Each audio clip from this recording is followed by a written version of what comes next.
Afrika ya Kati na baadhi ya maeneo ya maziwa makuu imetimia saa 12 kamili asubuhi. Ni sawa na saa 1 kamili ukanda wote wa Afrika Mashariki. Hujambo, mimi ni Skola Kisanga na karibu katika Amka na BBC. Katika matangazo ya Amka na BBC asubuhi hii, BBC imetembelea kambi moja katika mji wa Aldaba kaskazini mwa Sudan kushuhudia na kuzungumza na raia waliokumbana na ukatili wakati wakikimbia mapigano katika mji wa Al-Fashar.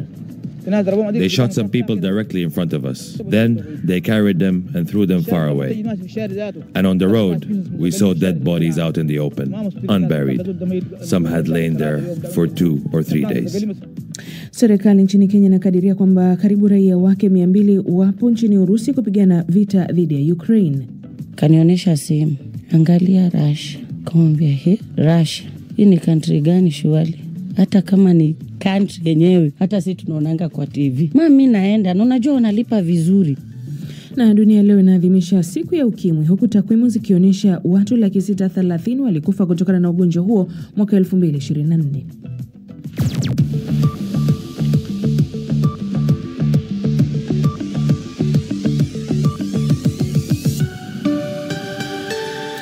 Desemba mosi mwaka 2025. Kwanza mwenzangu Karo Robi huyu hapa na kusomea muktasari wa habari za ulimwengu. Karo, karibu. Asante Skola. Wajumbe waandamizi wa Marekani na Ukraine wamefanya mazungumzo Florida nchini Marekani, huku utawala wa Rais Donald Trump ukijitahidi kuhakikisha vita vya Urusi nchini Ukraine vinakoma. Waziri wa mambo ya nje wa Marekani Marco Rubio amesema nchi yake inataka makubaliano ya amani ambayo yataiacha Ukraine ikiwa na mamlaka juu ya mipaka yake na uhuru wa kujitawala na ilostawi, lakini akaongeza kuwa bado kuna kibarua kigumu ama kikubwa kushughulikia hayo. Mkuu mpya wa ujumbe wa Ukraine Rustem Umerov amesema mazungumzo yamekuwa magumu lakini yenye tija, akisisitiza nchi yake inataka kufikia makubaliano ya kweli ya amani. Mwanamume mmoja raia wa Kenya ambaye anaripotiwa kujiunga na jeshi la Urusi kupigana nchini Ukraine ameuawa chini ya mwezi mmoja tangu kuondoka nchini Kenya kuelekea Urusi kufanya kazi ya udereva. Maafisa wa serikali ya Kenya wanaamini takriban wa Kenya 200 wamejiunga na jeshi la Urusi kupambana dhidi ya Ukraine. Maafisa katika jimbo la Kogi nchini Nigeria wamesema washambuliaji waliokuwa na bunduki wamewateka nyara waumini wa kanisa moja akiwemo mchungaji na mkewe wakati wa ibada jana Jumapili. Esther Luambano na maelezo zaidi. Washambuliaji hao wanaripotiwa kushambulia kanisa lililoanzishwa tu hivi karibuni mjini Ejiba, magharibi mwa jimbo la Kogi, na kufyatua risasi na kusababisha waumini wa kanisa hilo kutoroka, lakini baadhi yao walitekwa. Kisa hicho ni cha hivi punde cha washambuliaji kaskazini na kati mwa Nigeria kushambulia taasisi kama makanisa na shule na kuteka watu nyara. Mamia ya wanafunzi walitekwa nyara hivi karibuni katika shule moja ya Kikatoliki katika jimbo jirani. Sri Lanka imeiomba jumuiya ya kimataifa kuisaidia kukabiliana na mafuriko makali kwa kushuhudiwa nchini humo kwa miaka mingi. Rais Anura Kumara Dissanayake amesema wanakabiliwa na changamoto kubwa katika operesheni za kuwanusuru waathiriwa wa mafuriko hayo na kujenga upya maeneo yaliyoathirika na mafuriko na maporomoko ya ardhi yaliyosababishwa na mvua kubwa iliyonyesha nchini humo na katika mataifa jirani. Uchunguzi wa BBC umegundua kuwa maafisa wa usalama wa Georgia walitumia silaha za sumu iliyotumika wakati wa vita vya kwanza vya dunia dhidi ya waandamanaji waliokuwa wakipinga serikali mnamo mwezi Novemba mwaka jana. Victor Kenani na taarifa zaidi. Zaidi ya waandamanaji 100 waliathirika na matumizi ya kemikali hiyo ya sumu, ikiwemo kubambuka kwa ngozi. Kemikali hiyo ilichanganywa kwenye mabomu ya kutoa machozi yaliyorushwa na polisi. Serikali ya Georgia imeyataja madai hayo kuwa hayana msingi wowote na kusisitiza polisi walijiendesha vilivyo kuambatana na sheria. Na ikiwa leo tarehe mosi Disemba ni siku ya kupambana na ukimwi duniani, wanaharakati wanasema kuharamisha mahusiano ya watu wa jinsi moja kunafanya upatikanaji wa matibabu ya kukabiliana na virusi vya HIV kuwa vigumu na hivyo kuchangia katika kuongezeka kwa maambukizi ya maradhi ya ukimwi. Hii ni BBC. Na mwenzangu Karo Robi huyo amekusomea muktasari wa habari za ulimwengu akiwa studio zetu za Nairobi. Unasikiliza Amka na BBC kutoka idhaa ya Kiswahili ya BBC ikikutangazia kwenye FM na redio wa shirika nchini Tanzania ni pamoja na Abud FM na CGFM huko Tabora na Loliondo FM 107.7. Kenya ni pamoja FM 99.9 na Mwenedu FM. Uganda Radio Kitara, Radio Lira na Radio Paidha. Jamhuri ya Kidemokrasia ya Kongo ni Redio Muungano kule Beni pamoja na Lizard Radio. Internet katika bbcswahili.com. Matangazo ya pia msikilizaji yanakujia moja kwa moja kwenye ukurasa wetu wa Facebook. Rambaza tu andika BBC Swahili na kukaribisha tena. Mimi ni Skola Kisanga. Waokoaji nchini Indonesia wanatafuta watu 400 ambao hawajulikani walipo, wengi wakiaminika kwamba wamenasa chini ya maporomoko ya ardhi baada ya mvua za kimbunga kusababisha mafuriko mabaya zaidi kwa wiki moja iliyopita. Taarifa zaidi inasomwa hapa na Victor Kenani. Mamlaka ya nchi hiyo imesema idadi ya vifo katika kisiwa cha Sumatra imeongezeka na kufikia zaidi ya watu 444. Misaada imetumwa kupitia anga na baharini katika maeneo yaliyoathirika, lakini baadhi ya vijiji bado havijapokea chochote na kuna ripoti za watu kuiba chakula na maji ili kuendelea kuishi. Mvua kubwa na dhoruba zimeharibu sehemu za mataifa ya Thailand, Malaysia, Ufilipino na Sri Lanka, zikiathiri mamilioni ya watu na kusababisha zaidi ya vifo 900 katika ukanda huo mwezi huu. Kimbunga adimu sana kilichopewa jina la Cyclone Senyar kimesababisha maporomoko makubwa ya ardhi na mafuriko nchini Indonesia, ambapo nyumba zimesombwa na maelfu ya majengo kuzama kwenye maji. Mamlaka ya kitaifa ya usimamizi wa majanga imesema kuna watu waliopotea katika maeneo ya Aceh, Sumatra Kaskazini na Sumatra Magharibi. Baadhi ya misaada ya kimataifa imewasili, huku Malaysia ikituma vifaa vya matibabu kwenda Aceh, moja ya maeneo yaliyoathiriwa vibaya zaidi. Katika kijiji cha Sungai Nyalo, takriban kilomita 100 kutoka mji mkuu wa Sumatra Magharibi, Padang, maji ya mafuriko yalikuwa yamepungua kwa kiasi kikubwa siku ya Jumapili na kuyaacha makazi, magari na mazao yamefunikwa na tope nene jekundu. Wakazi walisema kwamba mamlaka bado hazijaanza kusafisha barabara na hakuna msaada wa nje uliokuwa umewasili. Msemaji wa polisi, Ferry Walintukan, alisema kuwa kulikuwa na taarifa za watu kuvamia maduka huko Sumatra na kwamba polisi wamepelekwa kurejesha utulivu, kwa mujibu wa shirika la habari la Associated Press. Ni Victor Kenani. Mapema mwezi huu waziri wa mambo ya nje wa Ukraine Andriy Sybiha alifichua kuwa zaidi ya raia 1400 kutoka nchi kadhaa za Afrika wanapigana wakiwa upande wa vikosi vya Urusi nchini Ukraine. Kenya inasema kwamba raia wake 200 wapo miongoni mwao. Musalia Mudavadi, waziri wa mambo ya nje na masuala ya diplomasia huko nchini Kenya na diaspora, alisema vijana wanadanganywa na kuvutwa kujiunga na mapigano hayo. Mwandishi wa BBC Ansoi amezungumza na mama Mkenya ambaye mwanae David Kuloba alikuwa miongoni mwa walongo za kwenda nje ya nchi kwa ahadi ya kazi ya ulinzi yenye kipato kikubwa. David kuenda, mimi hata sijui alienda aje. Siwezi kudanganya. Okay, alikujanga kaji ya Solia akapata passport. Kupata passport wakaenda wakaitiwa kazi ya kujenga Somali. Wakaenda wakajenga, akarudi. Tena kidogo kidogo akasema mam, nimesave do kidogo. Acha tunaenda kujenga ni airstrip ya Canada kituka hiyo. Na akasema ati atajifunza pia kuendesha hizi matra kubwa kubwa, hiyo ndio alikuwa anataka. Akaenda akakaa kitu 6 months akarudi. Hakukuwa na tatizo yoyote. Sasa kurudi tukakaa kidogo, tena ndio huyo. Ni mtu wako anapenda kukaa hivyo. Anashinda tu ananiambia, "Hey mami, mimi nikikaa Kenya tena nirudi mjengo sioni kirudi." Na mimi naangalia tu kwa masimu, najua tu ndapata kazi. Alafu unasema haukujua vile alitoka wakati anaenda Russia. Ulikuja kujua wakati gani na ulisikia nini?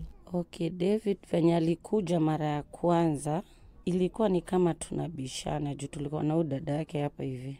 Akatokea tu na zile jokes zake, utakula hapana, yako fiti. Akaniambia, "Hey mam, unajua Mungu amejibu maombi yangu.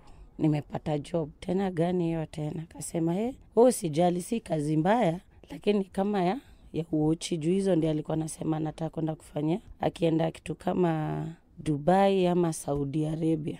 Lakini unaenda country gani? Nikamuuliza hivyo. Akatuambia Germany.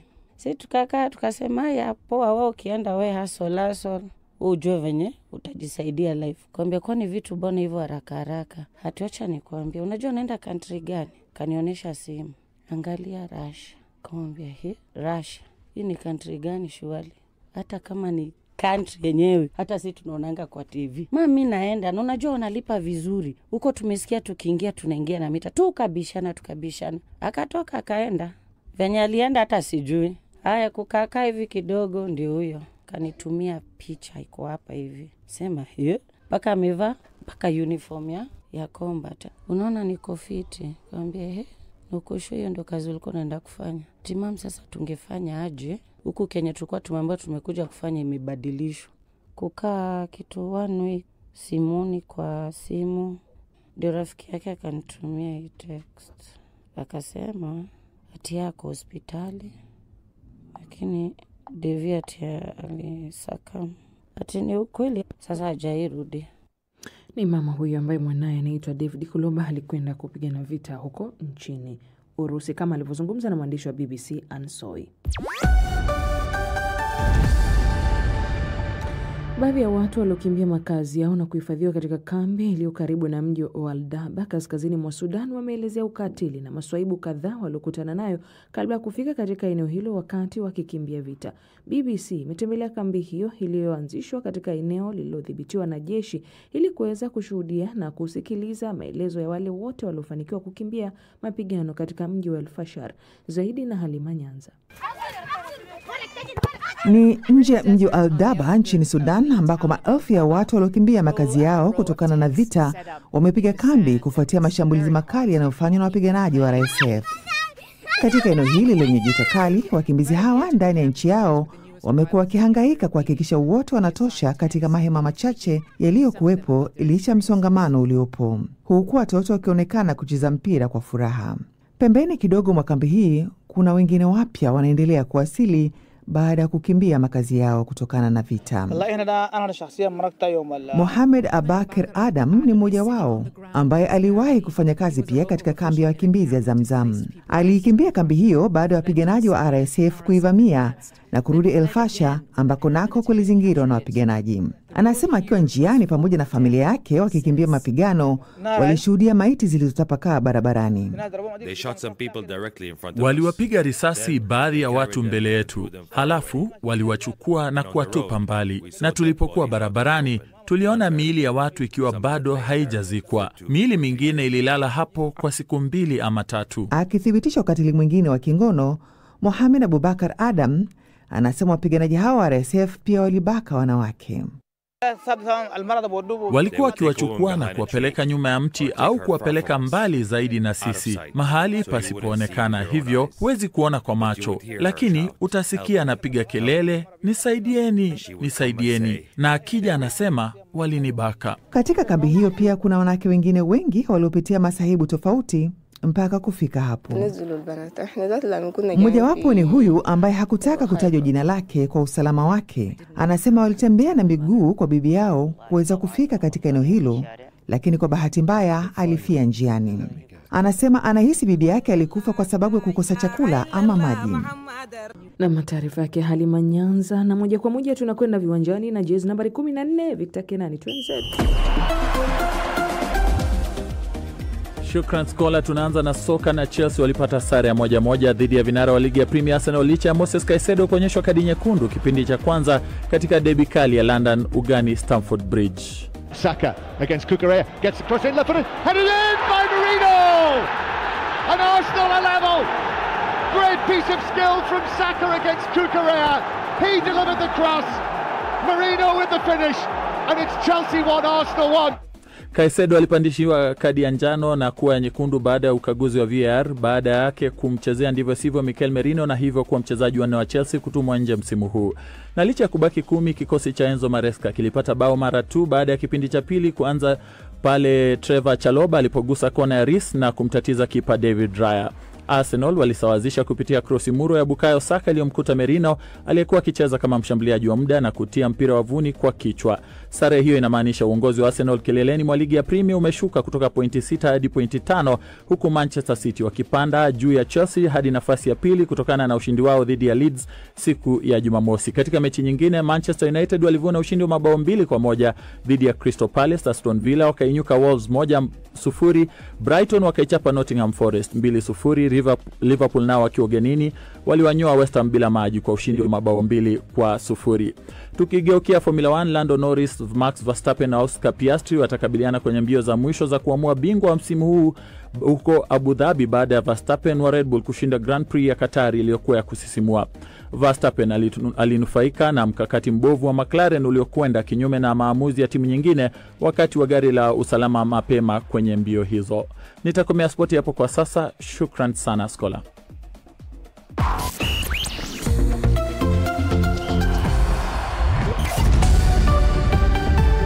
Matangazo ya asubuhi ya Amka na BBC kutoka idhaa ya Kiswahili ya BBC. Habari kuu ni pamoja na BBC imetembelea kambi moja katika mji wa Al-Daba kaskazini mwa Sudan kushuhudia na kuzungumza na raia waliokumbana na ukatili wakati wakikimbia mapigano katika mji wa El-Fashar.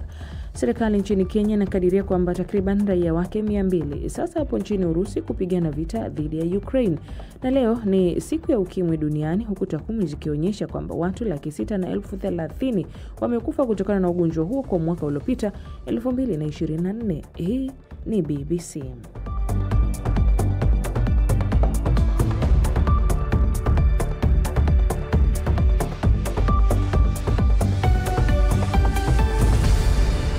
Na mnaendelea kusikiliza idhaa ya Kiswahili ya BBC msikilizaji, na imetimia saa 12 na dakika 16 asubuhi Afrika ya Kati. Ni sawa na saa 1 na dakika 16 asubuhi Afrika Mashariki. Mimi ni Skola Kisanga. Uchunguzi wa BBC umebaini ushahidi kwamba mamlaka za Georgia zilitumia silaha ya kemikali ya enzi za vita vya kwanza vya dunia dhidi ya waandamanaji waliopinga serikali katika mji mkuu Tbilisi mnamo Novemba mwaka 2024. Maelfu walimiminika mitaani kupinga uamuzi wa serikali wa kuchelewesha wanachama wa Georgia katika Umoja wa Ulaya. Zaidi ya waandamanaji 100 walipata madhara ya muda mrefu, ikiwemo tatizo la ngozi baada ya kupigwa na kemikali zilizokuwemo kwenye gesi ya kutoa machozi na mizinga ya maji iliyotumiwa kuwatawanya. Taarifa hii inawasilishwa hapa na Jamhuri mwa Vyombo. Mnamo mwezi Novemba 2024, maelfu ya waandamanaji walimiminika kwenye mitaa ya mji mkuu wa Georgia, Tbilisi. Walikuwa wanaandamana kupinga uamuzi wa serikali wa kuchelewesha mazungumzo muhimu kuhusu azma ya nchi hiyo ya kujiunga na Umoja wa Ulaya EU. Lakini waandamanaji walikabiliwa na polisi. Baadhi ya polisi walikuwa kwenye magari yaliyowaandama na kuwafurusha waandamanaji kwa kuwalenga kwa mabomba ya maji yaliyomiminika kwa pupa isiyohimilika. Gela Kasaia ni mwanaharakati wa kisiasa, anasema alihisi kitu cha kushtusha alipoguswa na maji hayo. Kuna kitu kilikuwa kimechanganywa na hayo maji washawasha. Kwa sababu yalipokugusa si kuwa ulilowa tu, lakini pia unahisi ngozi inaungua. Mtindo huo wa kutumia maji washawasha kuwatawanya waandamanaji uliendelea kwa karibu wiki nzima, wakati mwingine hata bila polisi kutoa onyo lolote. Baadaye ngozi yangu ilianza kushambuka. Nilisikia mwasho usio wa kawaida. Hali hiyo iliendelea kwa muda wa kama mwezi mmoja. I had these issues for a month at least. Madaktari waliowahudumia waathiriwa wa maji hayo walinakili dalili hizo zilizojiri, ambazo pia ziliwashangaza sana. Dr. Konstantin Shakunashvili ni mmoja wa waliokuwa wakifuatilia kwa karibu suala hilo. In long-term effects, some people had vomiting, nausea and shortness of... Madhara ya muda zaidi, mtu huhisi kichefuchefu, dalili za kutapika na hata dalili za kuishiwa pumzi. Dalili na athari zingine zinaendelea hata kwa muda wa zaidi ya mwezi mmoja. Hilo ni jambo la kutia wasiwasi sana. The exposure, which is a concerning sign. Serikali ya Georgia ilisema iliongeza gesi kwenye maji hayo waliokuwa wakitumia kuwatawanya waandamanaji, lakini hawakutaja kemikali gani walizotumia. Hata hivyo, uchunguzi wa BBCI umepata ushahidi kwamba kuna kemikali 2 ambazo huenda ndio zimewasababishia madhara ya muda mrefu waandamanaji waliopuliziwa maji hayo. Yaliwaletea mwasho na madhara mengine kama walivyoyaelezea hapo awali. Lasha Shergelashvili alikuwa kiongoza kitengo cha silaha zilizotumiwa na kikosi cha polisi wa kuzuia ghasia nchini Georgia. During my time there, I was aware of every single item. Wakati nilipokuwa nikihudumu, nilikuwa nafahamu kila bidhaa na kemikali zilizokuwa zinaletwa kwa ajili ya kutumika kama silaha, na hata kemikali hii tata ilipoletwa ikiwa tayari na mchanganyiko, pia tulifanya majaribio. Kulikuwa na wanafunzi 2 wakati wa majaribio hayo, iliwazidi nguvu na kuanza kutapika. 2 of the trainees threw up. Badala alijiuzulu na kuihama Georgia hapo 2022. BBC iliwasilisha ushahidi uliokusanya kwa wataalamu kadhaa wa kimataifa waliosomea masuala ya kemikali za sumu, akiwemo Profesa Christopher Holstige. Katika majumuisho ya uchunguzi wao, waligundua kwamba kuna kemikali mbili ambazo huenda zilizotumika zinazoweza kudhuru maini na mfumo wa neva iwapo zitapenya kwenye ngozi. Mojawapo inaitwa trichlorothinyl ambayo iliwahi kutumiwa katika vita vya kwanza vya dunia. If that is indeed the case, kama hayo ndiyo yanayofanyika na kuleta matokeo hayo, basi inamaanisha kemikali hiyo imerudishwa tena kwenye matumizi ya kisilaha, na hilo ni hatari sana. Actually exceedingly dangerous. Naye afisa maalum wa Umoja wa Mataifa kitengo cha kupambana dhidi ya vitendo vya uteswaji wa binadamu, Dr. Alice Edwards, analizungumzia hivi suala hilo. I would describe water cannons infused with toxins. Huo mtindo wa kuchanganya kemikali za sumu na maji ya kupulizia watu kwa ajili ya kuwatawanya. Sielewi kwa nini itakuwa chaguo la washikadola. Kwanza, hiyo kemikali inayotajwa haina sera thabiti ya kuidhibiti kimataifa. Na kama kweli inatumika, mimi naweza kusema basi inatumika kama silaha ya majaribio, na huo ni ukiukaji wa haki za kibinadamu. Is absolutely in violation of human rights law. Serikali ya Georgia imekanusha madai yoyote ya matumizi ya kemikali hatari dhidi ya waandamanaji na kusema kuwa polisi nchini humo hutekeleza majukumu yao kwa mujibu wa sheria. Mwaka mmoja baadaye, waandamanaji bado wanaishi kwa hofu. Ni Jamhuri mwa Vyombo. Na dunia leo inaadhimisha siku ya ukimwi. Ripoti ya shirika la Umoja wa Mataifa la kupambana na ukimwi duniani UNAIDS mwaka 2025 inaonyesha kwamba kusitishwa kwa ufadhili kumevuruga kwa kiasi kikubwa juhudi za kupambana na ugonjwa huo na hata juhudi za kuzuia maambukizi ya VVU, hasa kwa makundi yaliyo hatarini zaidi. Kufikia mwaka 2024, watu milioni 40.8 duniani walikuwa wanaishi na VVU na 30,000 wamekufa kutokana na sababu zinazohusiana na VVU mwaka huo 2024. Hapo awali nimezungumza na Daktari Baraka Joseph Musombo kutoka DRC pamoja na Frederick Rutahindura kutoka shirika la kupambana na ukimwi wa Mata nchini Tanzania, ambaye anaanza kueleza hali ya maambukizi ya VVU ilivyo sasa. Maadhimisho ya siku ya ukimwi inalenga sana kutukumbusha kwamba kuna janga ambalo lipo linaangamiza jamii yetu, kuelimisha, kutoa status ya maambukizi, kutoa status ya huduma ambazo zinazotolewa na serikali na taasisi binafsi, na imesaidia kwa kiasi kubwa sana kuhakikisha kwamba jamii inatambua uwepo wa hili janga na inatambua jitihada mbalimbali za serikali, za taasisi mbalimbali ambazo zinafanya katika kutokomeza hili janga. Naam, asante sana. Nitarudi tena kwako Frederick, usalie tu hapo kwenye line. Dr. Baraka Musombo, nitakuja kwako. Huko hapo DRC, nchi ambayo imeathiriwa na machafuko na vita, hali iko vipi hapo ya maambukizi ya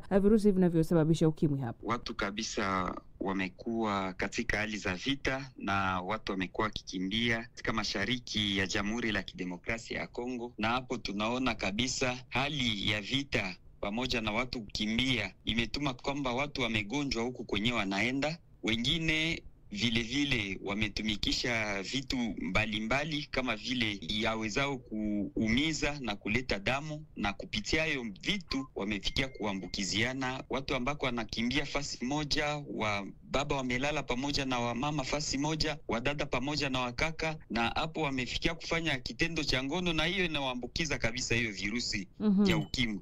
Watu maambukizi yamekuwa yakiendelea, imekuwa mingi sababu ya vita.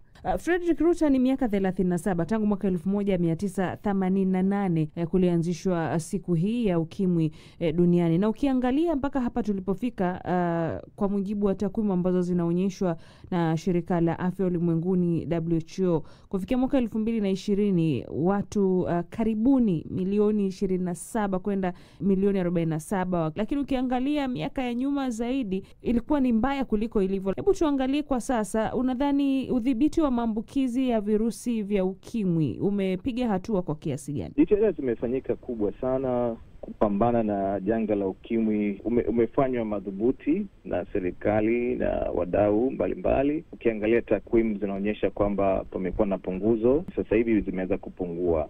Tunaongelea takriban 1.8 million people ambao wanaishi na virusi vya ukimwi kwa Tanzania. Tunaamini kwamba na jitihada zote zilizofanywa, basi hii namba itakuwa imepungua, lakini it doesn't mean kwamba AIDS imeisha na kwamba hata zile vyanzo vya uambukizi vimepotea. Hapana, bado viko katika maisha ya Mtanzania yoyote, hasa wale ambao kwa namna moja au nyingine wana mapungufu fulani katika kujikimu na haya mambo. Tunaongelea watu ambao mpaka dunia leo wanafanya ngono nzembe, wanachanja, kwa hapo bado wapo katika jamii zetu, lakini tunajaribu sana kuelimisha na kuondokana nao.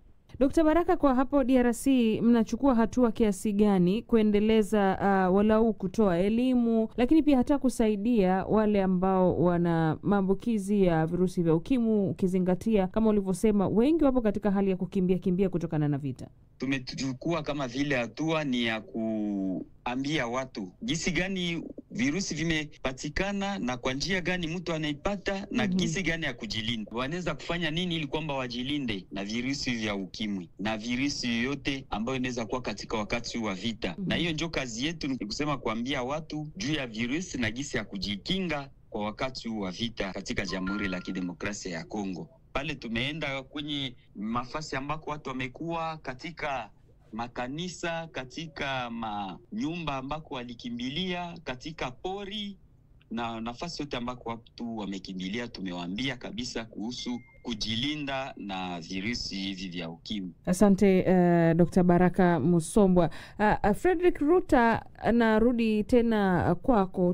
Tuangalie kwa sasa hivi, unadhani virusi vya ukimwi ama tuseme ukimwi unapewa uzito kwa kiasi kile kama miaka ya nyuma, ama watu ni kama wameshazoea sasa kwa sasa hivi? Hapa pamekuwa na magonjwa ya mlipuko kama kipindi kile cha COVID, na watu wakasahau HIV/AIDS, wakawa na hofu sana kubwa ya COVID. Napenda kusema kwamba kuna kipindi kirefu kimepita hapa ambapo HIV imeonekana kama kitu cha kawaida sana. Ndio hapo tukuja kugundua kwamba pia wakawa na maambukizi mengi sana hasa kwa vijana. Tutahitaji sana kuwa na utoaji wa elimu wa mfululizo, yaani kwamba tusiache kutoa elimu kwa jamii juu ya athari za HIV, hasa kwa wale ambao yani yale maeneo ambayo vijana na watu wazima wareba watoto wanaweza wakapata maambukizi ya HIV. Kwa sasa unadhani serikali zetu hasa bara Afrika zinatakiwa kufanya nini hasa katiwa kwa misaada hasa na serikali ya Rais Donald Trump? Unadhani hiyo imeathiri kiasi gani, na mataifa yafanye nini hasa ili kuweza kusaidia hasa wale ambao tayari ni waathirika wanaoishi na virusi vinavyosababisha ukimwi HIV? Tupo kwenye kipindi ambacho kina changamoto kubwa. Bado wimbi la maambukizi lipo na bado kuna jitihada nyingi zinahitajika katika kutokomeza ukimwi, lakini sasa tumefika kwenye kipindi ambacho pia tumekumbana na upungufu wa funds, upungufu wa resources za kuweza kuwafikia walengwa au wanufaika wengi. Kwa sasa tunaongelea kwamba mataifa mbalimbali wamejitoa katika kusaidia kwa kiasi kikubwa kama walivyokuwa nafanya hapo awali. Serikali inabidi kujifunga mkanda, na sisi kama wadau pia tumeanzisha njia mbalimbali za kuweza raise funds kwa ajili ya kuweza kusaidia jamii, kwa sababu jamii yetu iko pale. Lazima tuendelee kuwasaidia, lazima tuwafikie kwa elimu, kwa misaada mbalimbali. Tuwezi kukoma kutoa msaada, ili pasitokee mtu kusema au kwamba amekosa dawa au amekosa elimu au amekosa msaada wowote wa kujikimu kimaisha. Frederick Ruta Hindura kutoka shirika la Wamata nchini Tanzania, pamoja naye Baraka Joseph. Na hapo ndipo napotamatisha matangazo haya. Msimamizi Victor Kenani, mhariri Halima Nyanza. Kwa niaba ya Karo Robi, mimi ni Skola Kisanga na asubuhi njema. Kwa heri.